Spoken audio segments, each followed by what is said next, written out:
ഇന്നത്തെ കാലത്ത് ഈ ഉടമ്പടിയുടെ പേരിൽ ഒരു ദിവസം തന്നെ ഒരു 10 ലക്ഷം രൂപയെങ്കിലും മനുഷ്യന്മാർക്ക് കൊടുക്കുന്നുണ്ട്. അതുപോലെ തന്നെ ആയിരക്കണക്കിന് വസ്ത്രങ്ങൾ ആൾക്കാരെ കൊടുക്കുന്നുണ്ട്. ഒരു ദിവസം ഒരു MP ഇവിടെ വന്നപ്പോഴേ എന്നോട് പറഞ്ഞു, അച്ഛനൊരു ആശുപത്രി തുടങ്ങണമെന്ന് പറഞ്ഞു. അപ്പോൾ അദ്ദേഹം ക്രിസ്ത്യൻ അല്ലാഞ്ഞ കാരണം ഞാൻ പറഞ്ഞു, സാറേ ഇത് രണ്ടും 2 മിഷനാണ്. ഞാൻ ചെയ്യണത്, ഞാനിവിടെ ഒരു ആശുപത്രി തുടങ്ങിയിട്ട് ആൾക്കാർക്ക് മരുന്ന് പകുതി വിലക്ക് കൊടുക്കുന്ന പരിപാടിയല്ല ഇത്.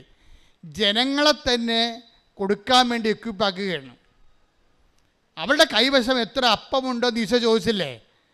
അത് കൊണ്ടുവരാൻ പറഞ്ഞില്ലേ? അപ്പം ജനങ്ങളുടെ കൈവശമുള്ളത് എന്താണ്? വിശ്വാസമോ അപ്പമോ വസ്ത്രമോ പണമോ ഭക്ഷണമോ എന്താണ്?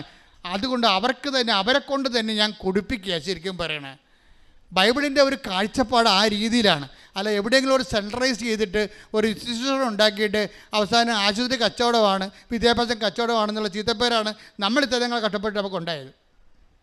കഷ്ടപ്പെടാനുള്ള എല്ലാം കൃത്യ ആവശ്യമുള്ള അഭിഷിക്തന്മാർ സന്യസ്തരുമൊക്കെ ശരിക്കും ജീവിതം ഒഴിഞ്ഞു വെച്ച് ഈ ആശുപത്രികളിലും വിദ്യാഭ്യാസ സ്ഥാപനങ്ങളൊക്കെ ആത്മാർത്ഥമായിട്ട് കഷ്ടപ്പെട്ടാണ് ഈ സ്ഥാപനം നിലനിൽക്കുന്നത്. പക്ഷേ പേരെന്താ? കച്ചവടമാണെന്ന പേര്.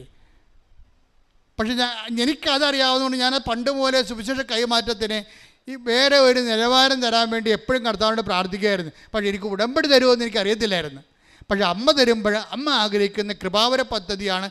പ്രത്യക്ഷ പ്രാർത്ഥനയിലൂടെ നമുക്ക് തന്ന കൃപാവര പദ്ധതിയായിട്ടാണ് ഇപ്പോഴേ ഈ ജനങ്ങളെ അവരുടെ കൃപയിൽ നിന്നും അവരുടെ വിശ്വാസത്തിൽ നിന്നും അവരുടെ സമൃദ്ധിയിൽ നിന്നും അവർ ദാനം ചെയ്യുമ്പോൾ സുവിശേഷത്തിൻ്റെ ആളായ്മയായിട്ട് ജനങ്ങൾ തന്നെ കൺവേർട്ട് ചെയ്യുകയാണ്.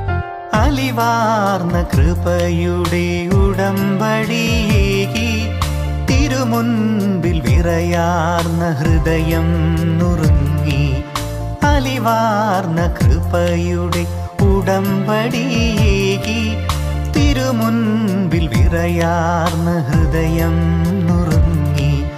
കരളലിഞ്ഞു കനിവിയന്നു മിഴി തുറക്കുന്ന